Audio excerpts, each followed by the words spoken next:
My name is Linda Olanya for Ifrikya FM. I'm from Lesotho and I am here at the CIC for the Startup Convention. And today I have with me Nao Fuwa, an advisor for the Japan International Cooperation Agency. So Nao, how are you?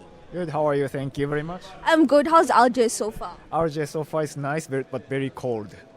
I'm based in Nigeria, so in Nigeria it's 30 degrees, so always. So Algiers is very cold and then. Okay, just one more day to go and then you'll be back home. Oh yes. But it's nice. I like Algerian food. I forgot the name of the food, but I often go to traditional Algerian restaurant. Is it the couscous? Couscous, yeah, I ate couscous and chicken. It's very nice. Okay, so I want to know why is Japan interested in investing in Africa? Oh, Japan is now looking for new market. We already advanced into Southeast of Asia, which is close to Japan, and we also went to India. So those companies who already succeeded in those regions, they expand. They are looking for new market. So which is one of the market is Africa. So that's why.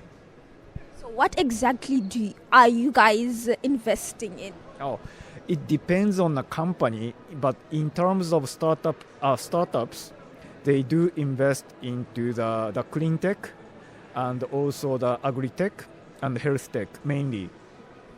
Okay, so looking at the current level of these industries in Africa, are we headed in the right direction? Are you guys doing the right thing? Are we doing the right thing? We means Africa, you guys. Of course, yes. We need more, but you need more collaboration and friendly regulation to foreign investors. In the investment wise, for the foreigners, it's a bit tough to penetrate into Africa. Is it tough due to the policies, due to the fact that we don't have the right materials, or what exactly is the problem? One is a currency issue, and also second is implementation of the regulation.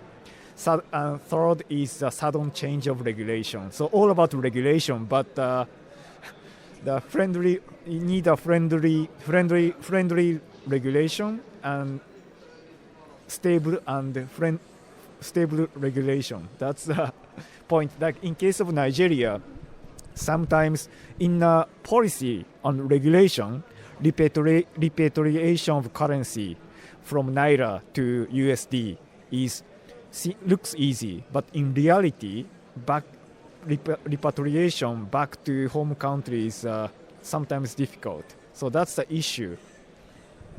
Okay, so because I was there when you were at the panel, when you were giving your take during the panel session, you talked about how East Africa is better compared to, let's say, West Africa. What makes it better? Oh, in that point is in terms of clean tech.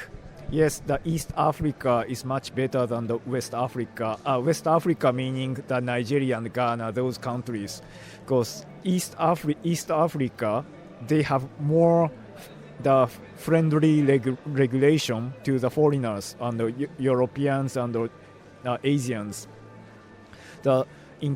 For example, Kenya, they have a regulation of changing the energy transition to the EV.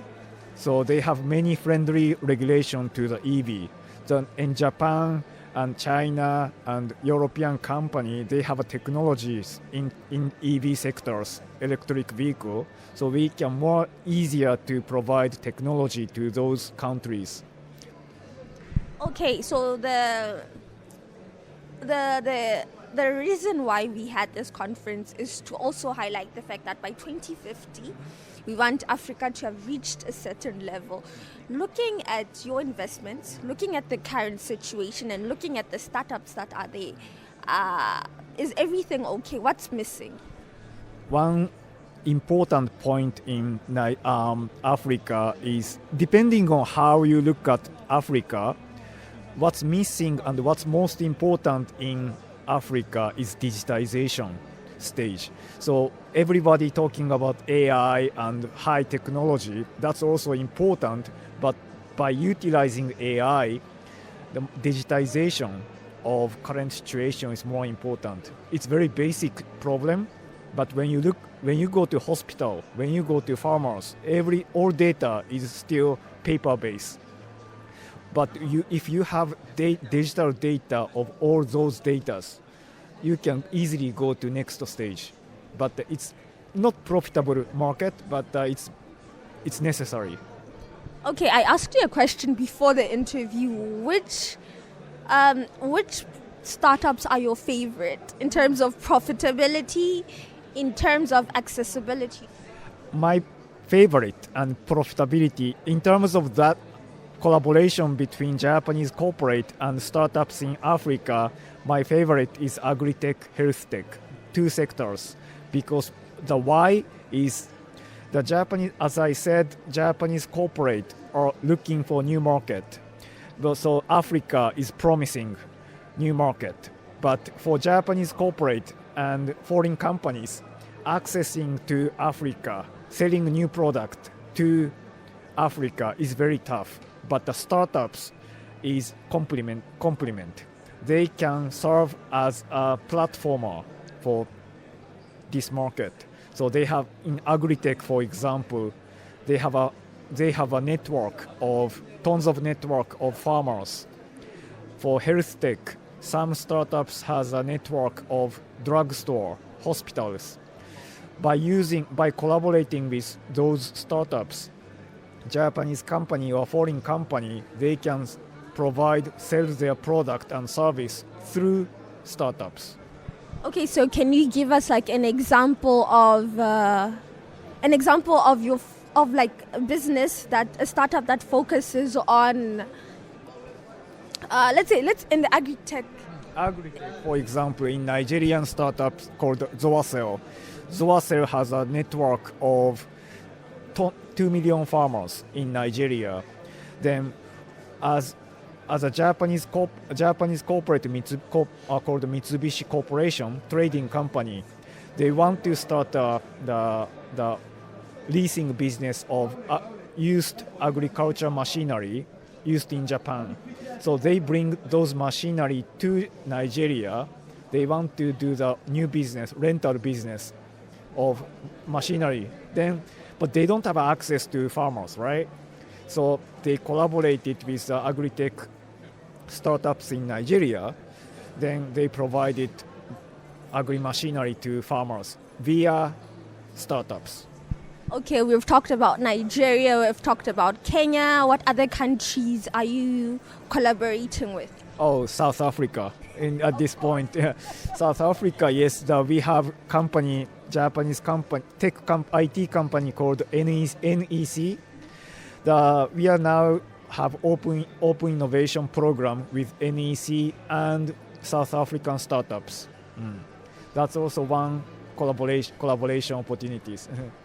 Okay, so looking, let's talk about projection. What do you have in the pipeline for the next 5 years? Pipeline about collaboration. As a Japan government, and I'm from JICA, Japan International Cooperation Agency of Japan, Ministry of Foreign Affairs in Japan. So we have a project startup supporting initiative in Africa. So we are currently operating mainly Nigeria, Kenya, Ethiopia, South Africa. But next year we are expanding to Egypt, Ghana, Cote d'Ivoire, and Botswana, Zimbabwe, Tanzania. So expanding a lot in next year. So we are looking for many collaboration opportunities in those countries. I was hoping you'd say Lesotho. Lesotho, yeah. Lesotho is included in South Africa's southern region. Okay, that was so interesting. I have so many questions, and we have we don't have a lot of time. But then before we end, because I keep saying before we end, and I keep making this interview so long, I I wanted to know, how do you pick a startup? Let's say I have a startup. Okay, of course I'm a journalist, but let's say I have a startup. How do I contact you? Oh, just how do you contact me is always you can send all information, that's fine. But when I pick startup is in terms, I always look at collaboration, two things. Potential collaboration between Japanese corporate. That's the one aspect. Second aspect, as a government organization, we always pick the promising startups in that countries. So, as I said, digitization is an issue in Africa. So we want to choose the startups which we want to support. So. Okay, so hopefully I'll create a startup and I'll call you. Thank you so much for the interview. Thank you very much for having me today.